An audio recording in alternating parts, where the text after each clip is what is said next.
여러분은 콤프레셔가 되십시오. 안녕하십니까. 열망하는 평안입니다. 저는 수년간 유럽 가전 AS 기사를 했었습니다. 제품을 수리하려면 제품의 구동 원리, 부품의 쓰임새는 필수로 알아야 하죠. 부품은 제품을 작동시키는데 필수 요소들입니다. 하지만 언제든지 대체 가능한 부품들과 대체하기 힘들고 비싼 부품들은 확실히 구별됩니다.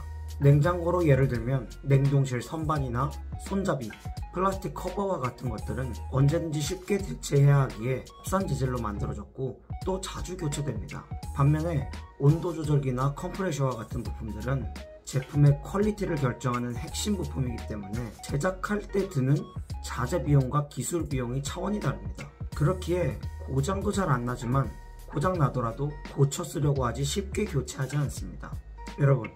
여러분은 콤프레셔가 되십시오. 린치핀이라는 책에서는 우리가 어느 일을 하고 어떤 회사에 속해 있던지 중요 부품이 되라고 이야기합니다. 중요 부품은 참신하게 자기 일을 해결하고 다른 동료들에게 영향력이 있어 회사의 분위기를 좌지우지하고 그렇기에 사장이 놓치고 싶지 않아 하는 인재들입니다. 저자는 그 사람들을 예술가라고 부르는데 오늘은 이 예술가라고 불리는 핵심 인재들의 두 가지 특성에 대해서 이야기해보고자 합니다. 먼저 예술가는 혁신하는 사람들입니다. 예술가는 망상가들이 아닙니다. 현실과 동떨어진 생각을 하는 사람들이 아니라 현실과 가치를 이어붙일 줄 아는 사람들입니다. 그것을 곧 혁신이라고 부르죠. 혁신은 아무나 쉽게 이루어낼 수 있는 것이 아닙니다. 크던 작던 혁신이란 건 현실을 아주 잘 알아야 하고 그와 동시에 가치를 중요하게 생각해야 만들어질 수 있는 것입니다. 어떻게 하면 시간을 더 버리고 월급을 더 챙겨갈까 고민하는 것이 아니라 내가 회사에 있는 시간 동안 어떻게 하면 더 내 시간을 가치 있게 만들까, 행복하게 사용할 수 있을까 연구하는 사람들입니다.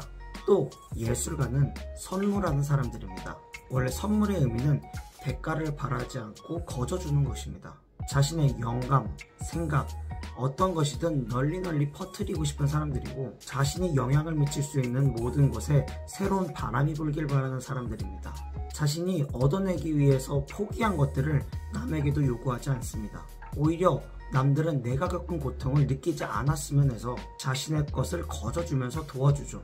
또 이들은 다른 사람들의 예술을 인정하고 그 예술들을 한 곳으로 모아 큰 예술, 더 큰 영향을 줄 수 있도록 하는 사람들입니다. 그렇기에 이들이 하는 감정노동은 값집니다. 타의로 하는 감정노동은 스스로를 마르게 하고 낙심하게 하지만 남을 행복하게 하기 위해서 감정노동을 자청하는 사람들의 삶은 행복합니다. 자신도, 동료도, 상사와 고객도 모두 행복하게 만들기 때문에 너무나 값진 일이죠. 그들은 새로운 것들을 시도하다 보니 항상 주변에 이목이 집중되어 있습니다. 인간의 본성은 그 시선들을 두려워하고 그냥 평범하게 살고 싶도록 만듭니다. 하지만 예술가들은 두려워하지 말아야 할 대상을 정확히 구분하고 두려움을 거둡니다. 자신의 목소리를 내야 할 때 정확히 목소리를 내는 것이 그냥 모른 척 지나가는 것보다 훌륭한 일이란 것을 알고 있습니다. 여러분이 예술가가 되려고 할 때 여러분을 가장 괴롭히는 것은 바로 저항입니다. 저항은 예술을 파괴하고 우리를 평범하게 살도록 부추길 것입니다.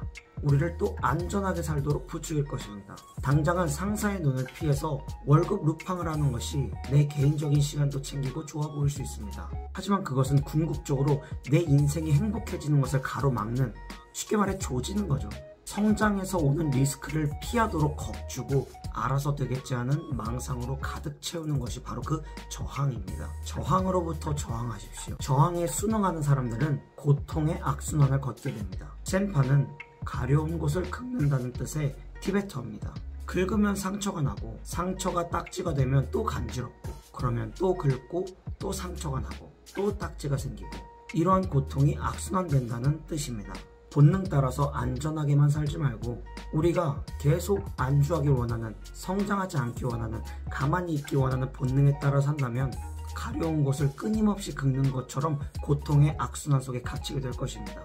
나만이 할 수 있는 일이 하나도 없다면 당신은 언제라도 다른 사람으로 대체될 만한 불안한 포지션에 있는 것입니다. 남을 위해 예술가가 되라고 하는 것이 아닙니다. 남을 위해 당신의 일을 열심히 하라고 하는 것이 아닙니다. 바로 당신을 위해서 그렇습니다. 떠내려가지 않으려면 부단히 노를 저어야 합니다. 깊게 빠지지 않으려면 다리를 계속해서 흔들어야 합니다. 꼭 필요한 부품, 자기 영향력으로 주변을 변화시킬 수 있는 예술가들로 매일매일 성장하기를 바랍니다. 깜깜한 골목길이 무서운 것처럼 불안은 무지로부터 옵니다. 저는 여러분들이 꼭 필요한 지식과 지혜를 얻어 인생의 평안을 얻으시기 원해 오늘도 영상을 찍었습니다. 여기까지 들어주어 고맙습니다. 안녕!